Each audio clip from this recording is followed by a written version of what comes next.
Objective type questions. First one கொடுத்திருக்காங்க. The colors used by 6 students. 6 student கொடுத்திருக்காங்க. என்னென்ன colour பார்த்தீங்கன்னா blue, orange, yellow, white, green, blue.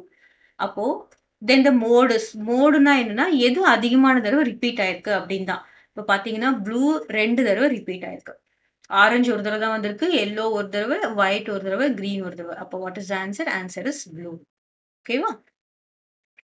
Find the mode of the data. இதுல பாருங்க 3, 6, 9, 12, 15. இதுல எதுவுமே நோ ரிப்பீட்டிங். எந்த நம்பருமே ரிப்பீட் ஆகல. கிளியர்? அப்போ நோ ரிப்பீட்டிங் அப்படின்னா என்னது? there is no mode for the following data. இதுல find the modes of the data. அப்போ மோட்ஸ்னா 2 மோட் இருக்கும் போல இருக்கு. அதான் கொடுத்துருக்காங்க. இப்போ நம்ம பார்க்கலாம் 2 இருக்கு. ஸோ 2 பார்த்தீங்கன்னா ஒரு தடவை 2 தடவை வந்திருக்கு. ஸோ 2 நம்பர் ஆஃப் ஃப்ரீக்வன்சி எத்தனை தடவை வந்திருக்குன்னா 2 டைம்ஸ் வந்திருக்கு.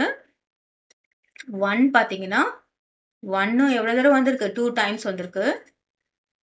1 2 டைம்ஸ் வந்திருக்கு. 3, 4, 5லாம் ஒரு தடவை தான் வந்திருக்கு. So what is the mode அப்படின்னு பார்த்தோம்னா this is 2 and 1. 2 and 1 is the mode. இது நம்ம இந்த டேட்டா என்ன சொல்லுவோம்? This is having bimodal data. பைனா 2. அப்போ இதுக்கு 2 மோட் இருக்கிறதுனால நம்ம இது என்ன சொல்லுவோம்? This data is having by modal.